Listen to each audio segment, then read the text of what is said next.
And if I had to sum up Jurassic World Rebirth in one word, it would be stillborn. Oh, yeah, that's fair. We get this DNA, millions of lives are saved. Maybe we should make this quick, huh? Time to move.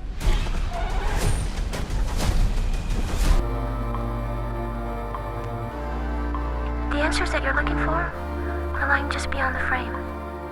Today, we're sitting in these comfy chairs to discuss the 2025 release, Jurassic World Rebirth, starring Scarlet Johansson. I saw you move in the corner of my eye.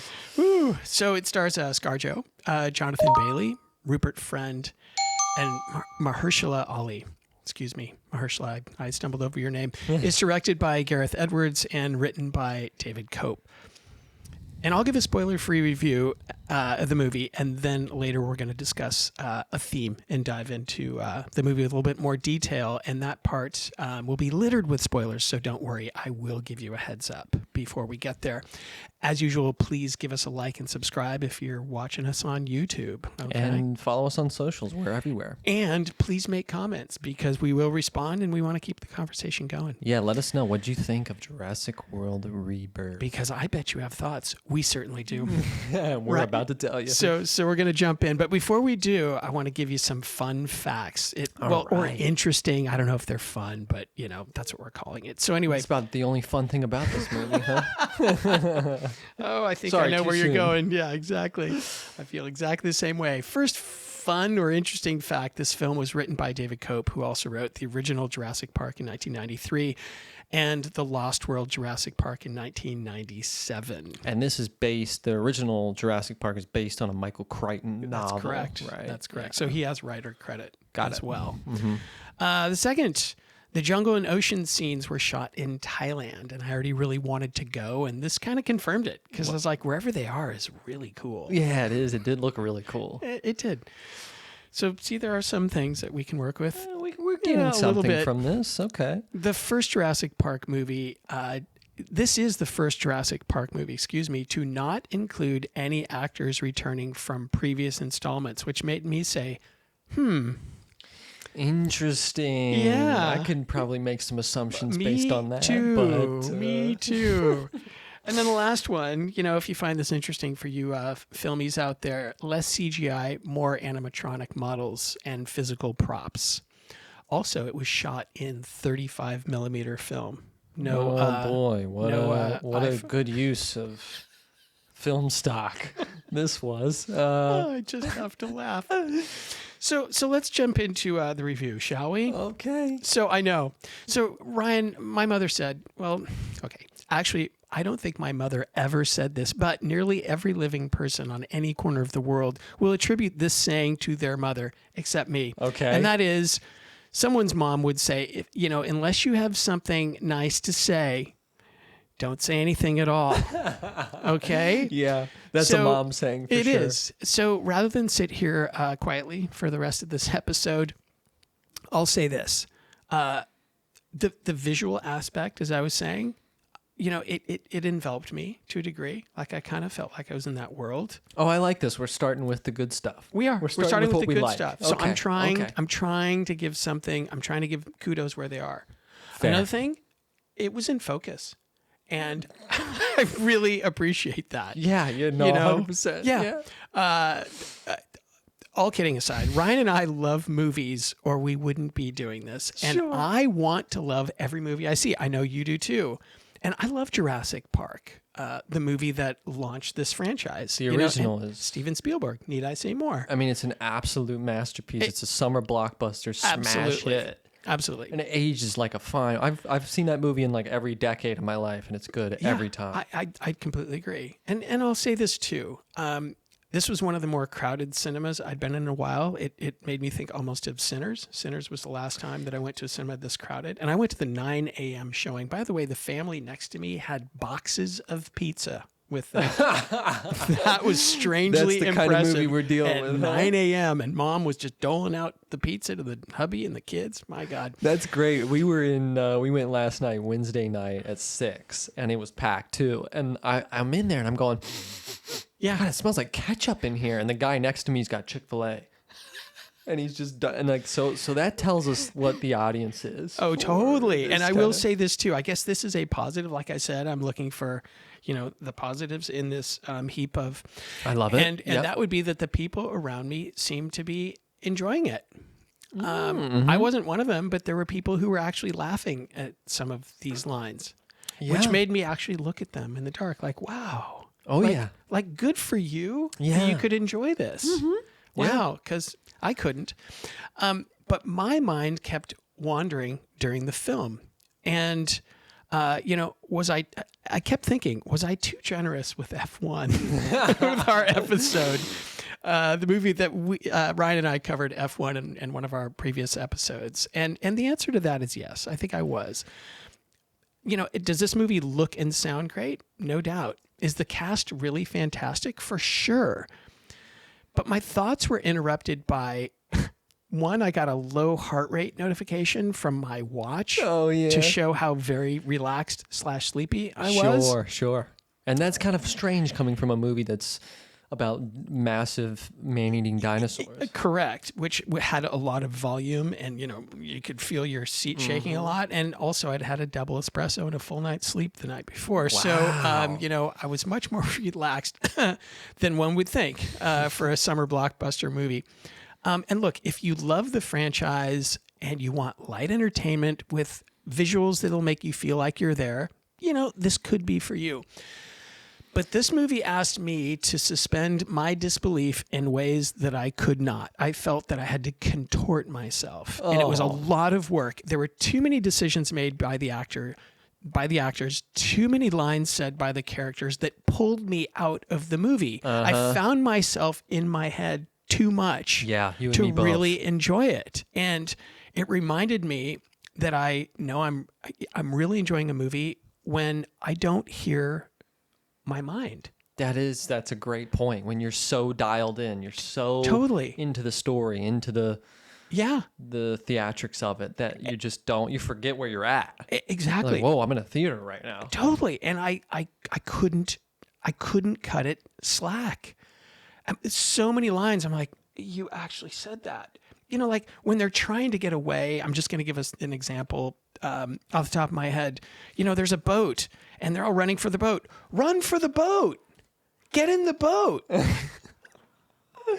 You really had to say that. Yeah. Oh, dude, trust me. There was so much. I know. I'm trying to hold back because I'm going to cover some other stuff and I'm going to give you plenty of ample airtime. Okay. To but okay, let's finish off what we liked first before we start to decimate this thing. I'm with you. I think some of the visuals, some of the CG, some of the... Yeah, that's about it. Yeah. It ends there. Yeah. The visuals and the CG was kind of cool at times, Yeah. And that's really the only thing I guess I could take away from it. Now, I will say, I think the second half of the film was stronger than the first half. The first half, really, I told you before we went on air here, but my girlfriend and I were going back and forth, like, should we leave? I don't blame you. I'll tell you, it's been so long since I left a movie. I don't remember the last one. It's been decades. Me too. I if I didn't have to host this episode, I would have been out of there. And that's what I kept thinking too. I was like, I have to stay at least a little bit so I can talk about some of it. But that first half of that movie was egregiously bad. It was painful. Like painfully bad. I couldn't fathom. I just kept going. Me and my girlfriend both, we just kept going, oh. Yeah. Did they just say that? Yeah. Oh, yeah. And go ahead. I'll say. Please. And this is crazy to say because I love her. ScarJo in that first half of that movie was horrific.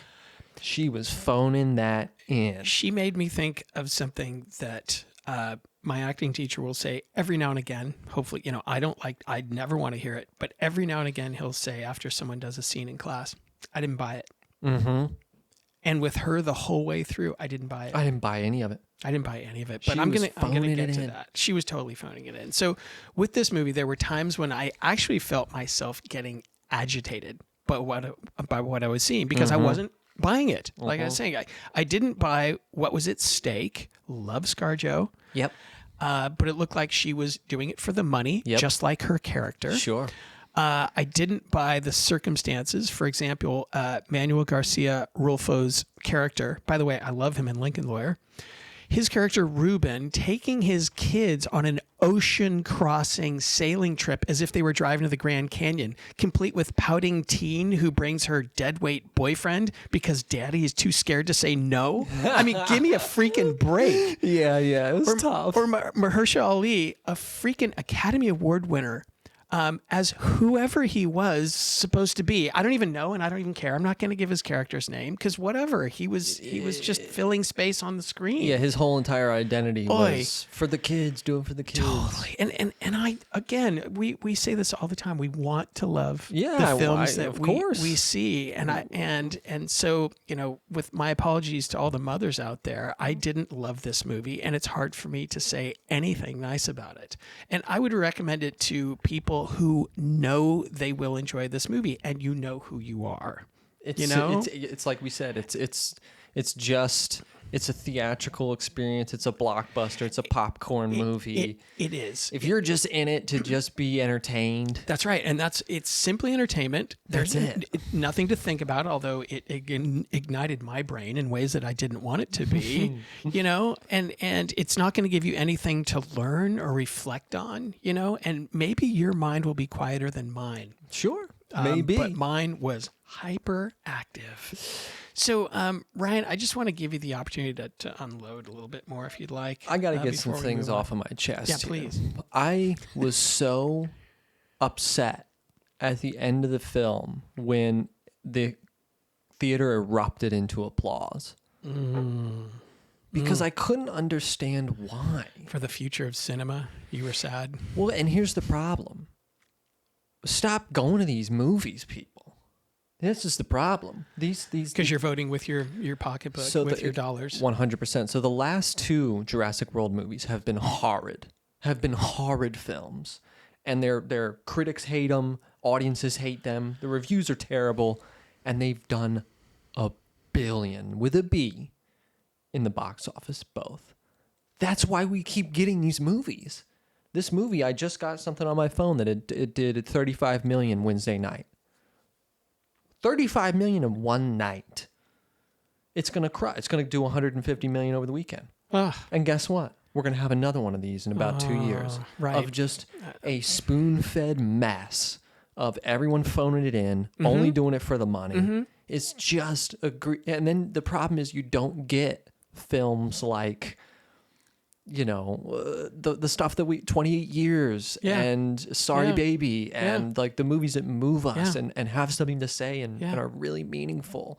You don't get those because it's a business. It is a business. This is a business. And the people at the top are going, well, if I could just make another Jurassic World for 180 million and then I'll make $1 billion. Why don't we just do that? Doesn't matter that it's dog shit. Completely.